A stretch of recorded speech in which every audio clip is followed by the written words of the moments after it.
don't wear your uniform. We don't want to confuse the guests. That's what my mother told me the night before my sister's promotion ceremony.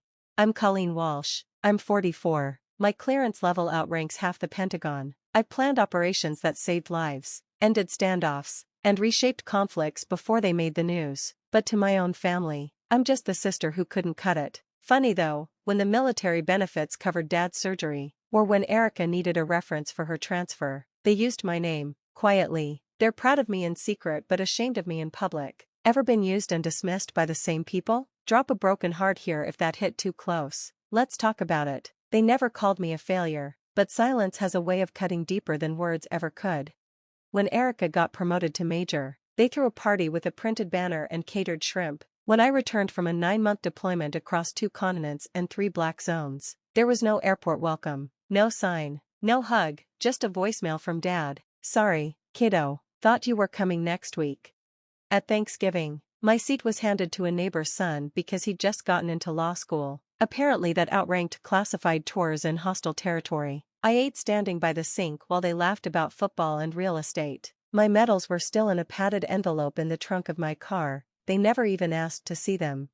When Mom posts photos, I'm not in them. She says the frame looked better that way. Too many uniforms get confusing, she joked once. I laughed with her, then cried in the gas station parking lot an hour later.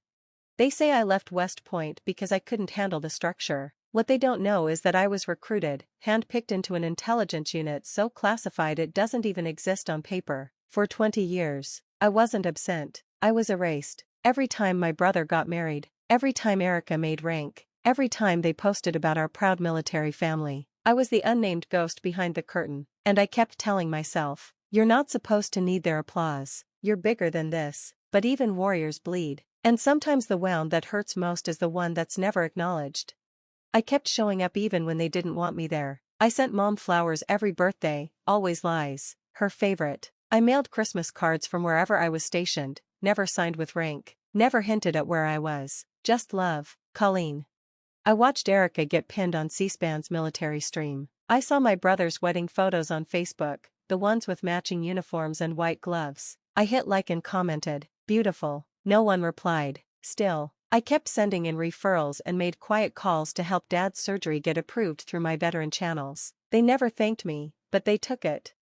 Then came dinner. Erica was being promoted again, and I was invited with rules. Don't wear your uniform, don't say anything political, don't draw attention. The message wasn't subtle, show up, stay quiet, don't exist too loudly. So I packed 2 outfits, a soft, neutral blouse and slacks to disappear in, and my dress uniform, still crisp, still waiting.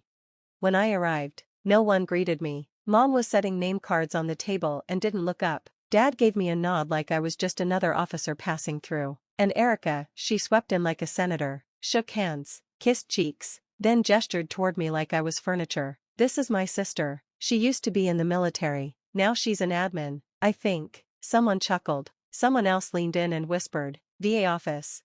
Well, better than nothing, right? I didn't correct them, didn't mention Damascus, didn't mention Libya, didn't mention the operation that saved 30 lives, because the truth was still locked away, and they weren't ready to hear it. But I was done shrinking to fit the frame, and that old uniform in my suitcase? It wasn't for them, it was for the moment they'd finally remember who the hell I really am.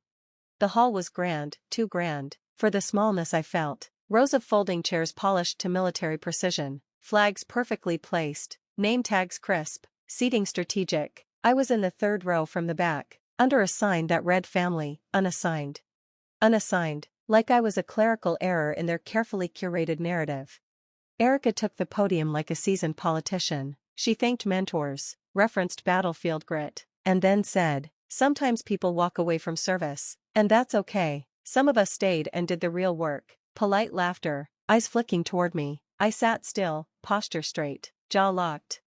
Then it happened. The doors opened. General Hammond walked in, calm, towering, with the kind of gravity that silences a room without speaking. He scanned the crowd, stopped, his eyes landed on me. He marched straight toward me. People turned, heads tilted. He came to a full stop, squared his shoulders, and in a voice loud enough to echo off the back wall said, Ma'am, General Walsh, it's an honor to see you again.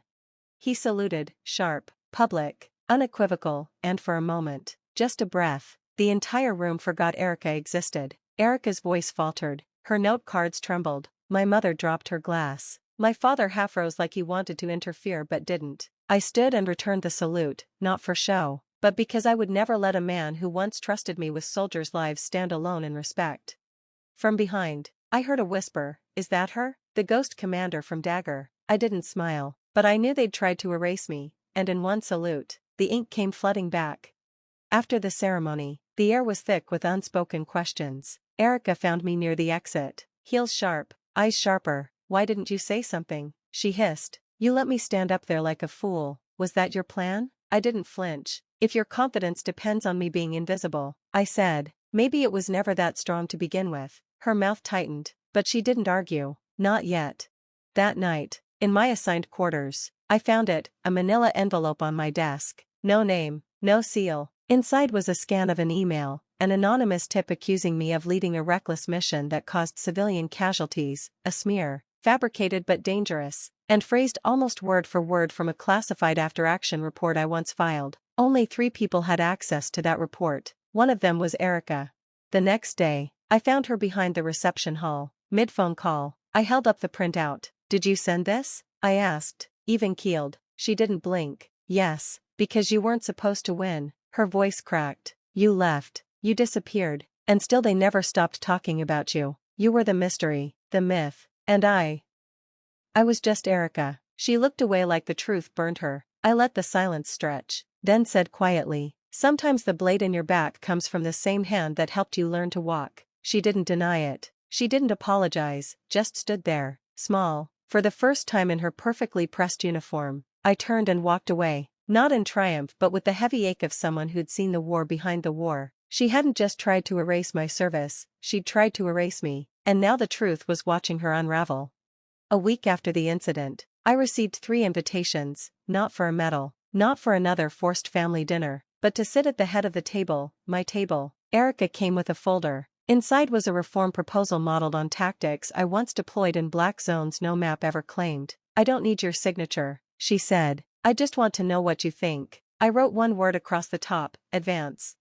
That night, Dad picked up a photo from the mantel, the same one I'd once been cropped out of. He stared for a long time, then said, "This one's missing someone. We'll take a new one." No apologies, no grand gestures, just presence. I didn't smile. I didn't cry. But something inside me, tight for years, finally let go.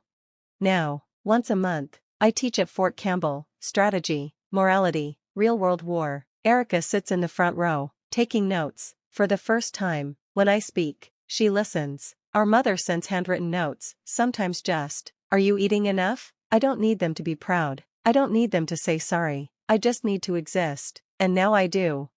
So if you're watching this, if you've ever been erased, overlooked, or told you weren't meant to shine, let this story remind you, some medals are invisible, but they're earned all the same. Drop a heart in the comments if you've survived being unseen, and if my voice helped you find your own. Hit subscribe because your story deserves to be heard.